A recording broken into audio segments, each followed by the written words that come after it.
Hi, my friends. Today I want to present you a new story. Enjoy watching it.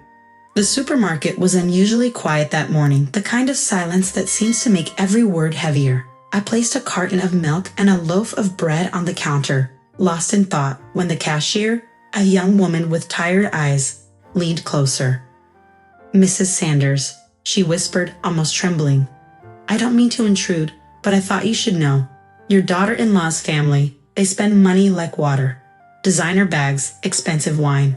Yet every time they're here, they say they're desperate, that they can't even afford groceries. And your son, he pays for it all."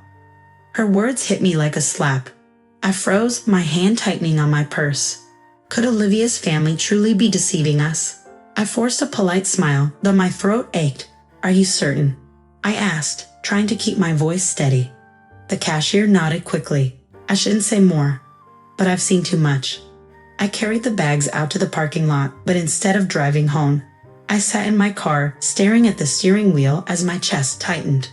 My son Blake had always been generous, sometimes too generous, and Olivia, my daughter-in-law, knew how to pull at his heart. I thought of all the times she came to us with trembling lips, telling us her parents had nothing to eat, that the electricity was about to be cut. Each time, Blake and I had opened our wallets without hesitation. Tears blurred my vision.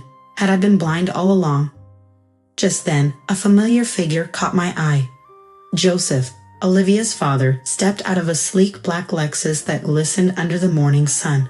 He adjusted his silk Brooks Brothers suit jacket and tapped his polished Alden shoes against the pavement as though he owned the world.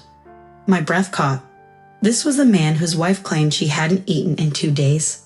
He laughed into his phone, swinging car keys that alone looked more expensive than my month's groceries. My stomach turned as realization dawned. "Mom?"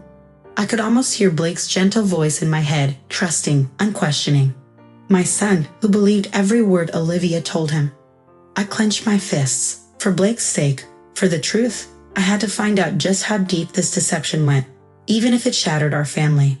I should have driven away, but my hands wouldn't leave the steering wheel.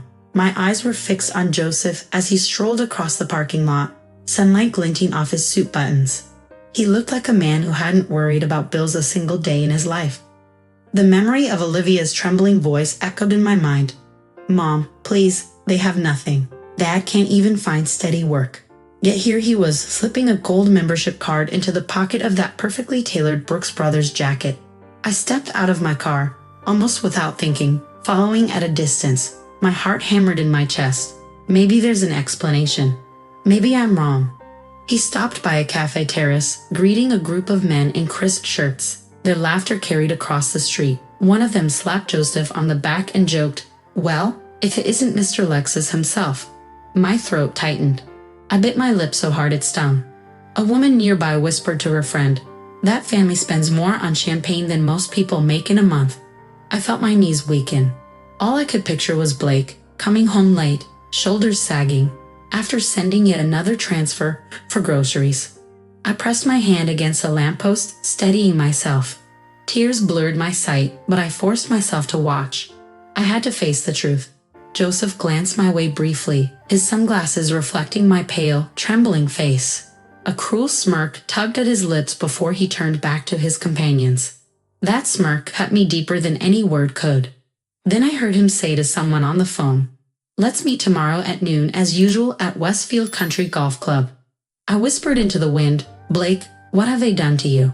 For the first time in years, I felt fear. Fear not of poverty, but of betrayal. The suit in the sunlight wasn't just fabric and polish. It was proof that someone was bleeding my son dry. And I swore, right there, I would uncover everything.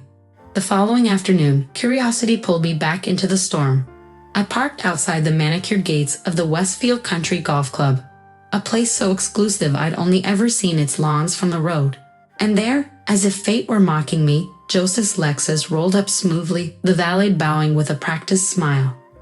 I slipped out of my car and lingered by the hedges, heart pounding. Joseph stepped out, adjusting his silk tie, greeting the staff like an old friend. So much for part-time shifts, sweeping floors, as Olivia once described his work. 2 women in pastel dresses strolled past me, whispering, "Did you hear? Joseph just renewed his platinum membership," one said. "Must be nice." The other chuckled. I heard they dropped thousands on imported wine last week, yet Olivia still tells everyone her parents can't afford rent. Their laughter sliced through me. My cheeks burned with shame. Not for myself, but for my son. Blake, how could you be so blind? I followed quietly, staying far enough to remain unseen. Inside the gates, Joseph's voice boomed across the green. 18 holes today, gentlemen. Winner buys the champagne. Tears pricked my eyes. I remembered Blake's hollowed face last winter, when he confessed he couldn't afford a new coat because Olivia's parents needed help. He had smiled through the sacrifice, saying they'd do the same for us.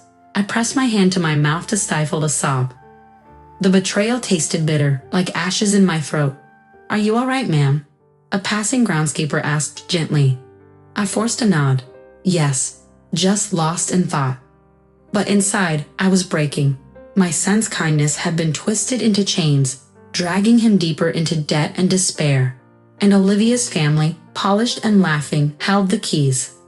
I turned away, trembling with both fury and grief. I knew I couldn't stay silent any longer. The truth was unfolding before my eyes, and it demanded to be carried straight to Blake. The envelope arrived on a gray morning, slipped under my door without a return address. It only had the word "Goodness Wisher" written on it in capital letters cut out from newspapers and glued together. My hands trembled as I picked it up. Inside were photographs, receipts, dozens of them, each one sharper than the last. Champagne, imported cheeses, iPhones, designer shoes. All of this was purchased in the name of my son, Blake Sanders. The dates lined up cruelly with Olivia's late-night calls. Mom, please, my parents can't pay the gas bill. I sank into a chair, the papers sliding across the table like blades cutting into my chest. My son's name in bold black print tied to every indulgence they claimed as survival. When Blake came by that evening, I tried to steady my voice. Blake, I whispered, sliding the receipts toward him, look at this. He frowned, flipping through them. These are my accounts. His face drained of color. But Mom, this can't be. Olivia said, she swore. I reached across the table, grabbing his hand before he crumbled. She lied, Blake, they all did. Look at the dates. While her father was drinking champagne at the country club, you were working overtime to cover their so-called emergencies. He dropped his head into his hands, shoulders shaking. How could I have been so blind? I wanted to believe her. I thought, if I just gave more, things would get better. Tears welled in my eyes, sliding hot and unrelenting down my cheeks. You gave them your trust, and they used it like a weapon. But you're not alone anymore. We'll face this truth together. For a moment, silence hung heavy between us, broken only by Blake's uneven breaths. Then he lifted his head, eyes blazing with a pain I had never seen in him before. I need to confront her, he said hoarsely. No more excuses, no more lies. And in that moment, I knew the storm we had feared was finally here. Blake stood in the doorway of his own home, the receipts clutched in his hand like shards of glass. Olivia looked up from the sofa, her smile faltering when she saw his face. Blake? What's wrong?